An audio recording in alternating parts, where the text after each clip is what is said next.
Il y a un poids, n'est-ce pas? Un fardeau invisible que l'on traîne jour après jour. Non pas un poids physique, palpable, mais quelque chose de plus insidieux.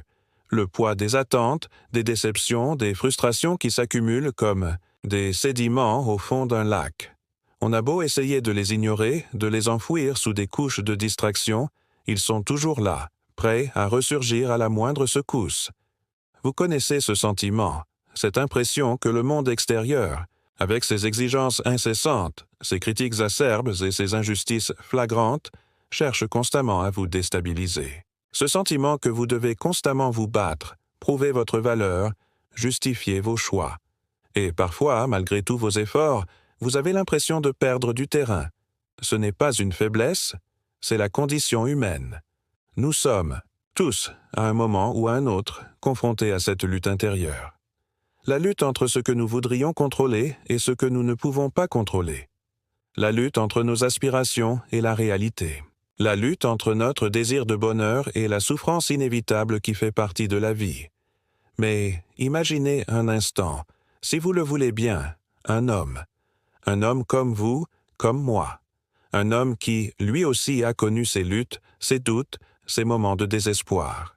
Un homme qui, pourtant, a réussi à trouver une forme de sérénité, une force intérieure qui lui a permis de surmonter les épreuves et de vivre une vie pleine de sens.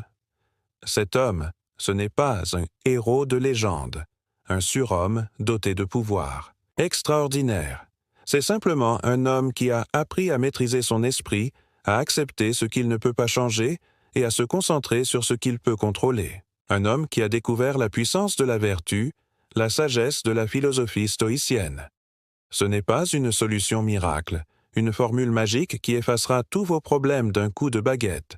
C'est un chemin, un voyage intérieur, qui demande du courage, de la discipline et de la persévérance. Un chemin qui vous mènera vers une compréhension plus profonde de vous-même, de vos valeurs et de votre place dans le monde. Ne vous attendez pas à des révélations fracassantes, à des épiphanies instantanées. Ce sera plutôt une lente transformation, un processus graduel qui vous permettra de développer une résilience à toute épreuve, une capacité à faire face à l'adversité avec calme et détermination. Ce n'est pas une question de devenir insensible, de réprimer vos émotions ou de vous isoler du monde. Au contraire, il s'agit d'apprendre à les accueillir, à les comprendre et à les utiliser comme des outils pour mieux vous connaître et mieux interagir avec les autres. Il s'agit d'embrasser pleinement votre humanité, avec ses forces et ses faiblesses, ses joies et ses peines. Le voyage qui s'annonce ne sera pas toujours facile.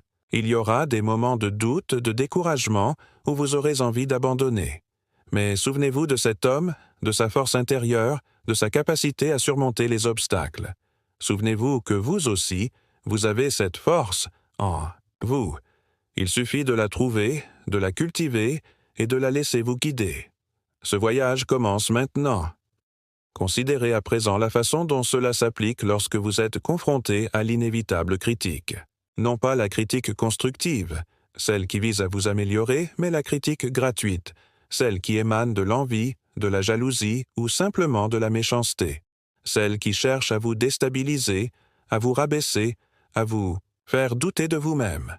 Il est aisé de se laisser emporter par la colère, la frustration, le désir de répondre du tac au tac. Pourtant, c'est précisément dans ces moments-là que la vertu stoïcienne révèle toute sa pertinence. Au lieu de réagir impulsivement, imaginez-vous comme un phare résistant aux assauts de la tempête. Les vagues s'écrasent contre lui, le vent hurle, mais il reste imperturbable, fidèle à sa fonction, guidant les navires vers un port sûr. De même, face à la critique, restez ferme dans vos convictions, conscient de votre valeur, de vos forces et de vos faiblesses. Reconnaissez que la critique, souvent, en dit plus sur celui qui la profère que sur celui qui la reçoit. Dès lors, comment transformer cette potentielle source de tourment en une opportunité de croissance? D'abord, en pratiquant l'écoute active. Écoutez attentivement ce que l'on vous reproche, sans vous interrompre, sans vous justifier, sans vous défendre. Essayez de comprendre le point de vue de l'autre, même si vous ne le partagez pas. Il se peut que, derrière la critique, se cache une vérité, une zone d'amélioration que vous n'aviez pas perçue. Ensuite, séparez le grain de l'ivraie. Distinguez. ce qui est pertinent, constructif, de ce qui est purement subjectif, malveillant. Ne vous laissez pas envahir par les émotions négatives. Prenez du recul. Analysez la situation avec objectivité et discernement. Demandez-vous si la critique est fondée, si elle peut vous aider à progresser. Si c'est le cas, remerciez votre interlocuteur, même si cela vous coûte. Si ce n'est pas le cas, laissez-la glisser sur vous comme l'eau sur les plumes d'un canard. En outre, considérez la critique comme un miroir. Elle peut refléter une image déformée de vous-même, mais elle peut aussi révéler des aspects que vous aviez négligés, des angles morts dans votre perception de la réalité. Utilisez-la comme un outil pour mieux vous connaître, pour identifier vos points faibles et pour travailler à les améliorer. Par ailleurs, n'oubliez jamais que vous ne pouvez pas plaire à tout le monde. Il y aura toujours des gens qui vous critiqueront, quoi que vous fassiez. C'est une réalité inévitable. L'important est de rester fidèle à vos valeurs, à vos principes, à votre vision de la vie. Ne vous laissez pas influencer par les opinions des autres, ne cherchez pas à obtenir leur approbation à tout prix. Votre valeur ne dépend pas de l'approbation des autres, mais de votre propre intégrité, de votre capacité à vivre en accord avec vos convictions. Enfin, rappelez-vous que la critique est une forme d'attention. Elle peut être négative, certes, mais elle témoigne du fait que vous existez, que vous avez un impact sur le monde. Ignorer la critique, ce n'est pas la vaincre. L'accepter, l'analyser et en tirer des leçons, c'est transformer un obstacle en une opportunité de croissance personnelle. C'est faire preuve de sagesse stoïcienne. En contemplant le chemin parcouru, une trame se tisse, invisible mais palpable, reliant les points épars de notre introspection. Il ne s'agit point d'un simple récapitulatif, mais d'une prise de conscience, progressive, d'une germination lente d'une vérité plus profonde.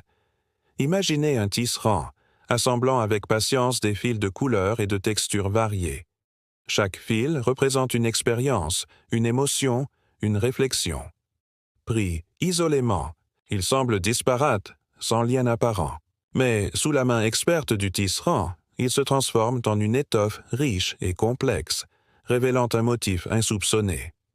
De la même manière, les défis, les critiques, les moments de doute que nous avons évoqués ne sont pas des obstacles, isolés, mais des éléments constitutifs d'un ensemble plus vaste. Ils façonnent notre caractère, renforcent notre résilience et nous permettent de mieux comprendre notre place dans le monde. L'art réside non pas dans l'évitement de ces épreuves, mais dans la manière dont nous les abordons, dont nous les transformons en opportunités de croissance. Considérez, si vous le voulez bien, l'image d'un fleuve. Son cours n'est pas une ligne droite, sans embûches ni méandre. Il rencontre des rochers, des rapides, des chutes d'eau, mais il ne s'arrête pas pour autant. Il contourne les obstacles, s'adapte aux contraintes et poursuit son chemin vers l'océan. De même, notre vie n'est pas un long fleuve tranquille. Elle est faite de hauts et de bas, de joies et de peines, de réussites et d'échecs. L'important est de ne pas se laisser submerger par les difficultés, de garder le cap sur nos valeurs, sur nos aspirations. Réfléchissons un instant à la nature même de cette quête intérieure. Il ne s'agit pas d'une destination à atteindre, d'un objectif à cocher sur une liste. C'est un voyage sans fin, une exploration constante de soi-même et du monde qui nous entoure. C'est une invitation à la curiosité, à l'ouverture d'esprit, à la remise en question permanente. C'est une danse subtile entre l'acceptation de ce qui est et la volonté d'amélioration. À mesure que nous avançons sur ce chemin, une certitude se dessine. La véritable force ne réside pas dans le contrôle absolu des circonstances extérieures, mais dans la maîtrise de notre propre esprit. Elle réside dans notre capacité à choisir nos réactions, à cultiver la vertu, à vivre, en accord avec nos valeurs. Elle réside dans notre capacité à transformer les épreuves en opportunités, les critiques en leçons et les moments de doute en sources de sagesse. Dès lors, comment aborder la prochaine étape de ce voyage? Comment traduire ces réflexions en actions concrètes, en changements durables dans notre vie quotidienne? La réponse, me semble-t-il, se trouve dans une attitude d'humilité, de patience et de persévérance. Continuons à explorer, à apprendre, à grandir. Continuons à tisser les fils de notre existence, à façonner l'étoffe de notre âme. L'heure est venue de donner un sens profond à tout ce que nous avons effleuré. Alors, où cela nous mène-t-il, après avoir exploré ces méandres de l'âme, après avoir sondé les profondeurs de notre propre résilience? Cela nous mène, en réalité, à un point de départ, non pas un retour à la case initiale, mais une nouvelle perspective, un regard neuf sur le monde et sur notre place en son sein. Nous avons effleuré l'idée que la véritable liberté ne réside pas dans la capacité à contrôler les événements extérieurs, mais dans la maîtrise de nos réactions face à ces événements. C'est une vérité simple, presque banale, et pourtant si difficile à mettre en œuvre. Il ne s'agit pas de devenir des automates impassibles, insensibles aux joies et aux peines de l'existence. Il s'agit plutôt d'apprendre à naviguer dans ces eaux tumultueuses avec une ancre solide, un point D, référence inébranlable. Notre vertu. Cette vertu, ce n'est pas une collection de règles rigides à suivre aveuglément. C'est une boussole intérieure, un guide qui nous oriente vers ce qui est juste, bon et beau. Imaginez un jardinier.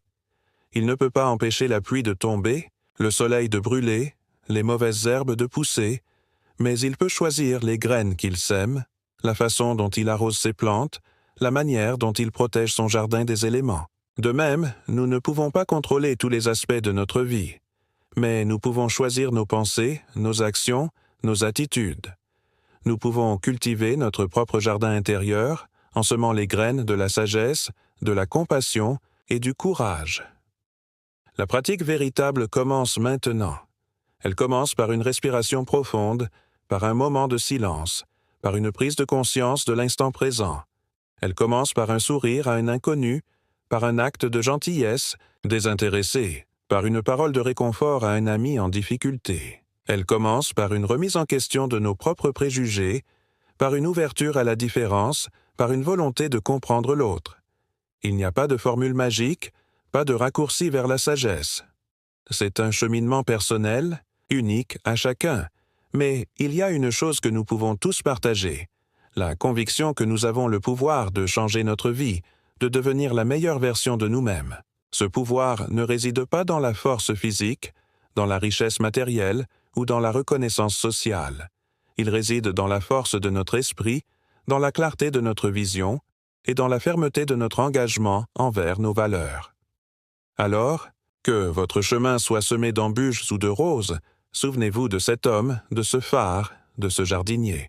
Souvenez-vous que la tempête peut faire rage, que les critiques peuvent fuser, que les mauvaises herbes peuvent envahir votre jardin. Mais tant que vous garderez votre cap, tant que vous resterez fidèle à votre vertu, vous trouverez toujours la force de persévérer, de grandir et de rayonner. La véritable âme stoïque n'est pas celle qui ne ressent rien, mais celle qui choisit comment ressentir. Et ce choix, il vous appartient.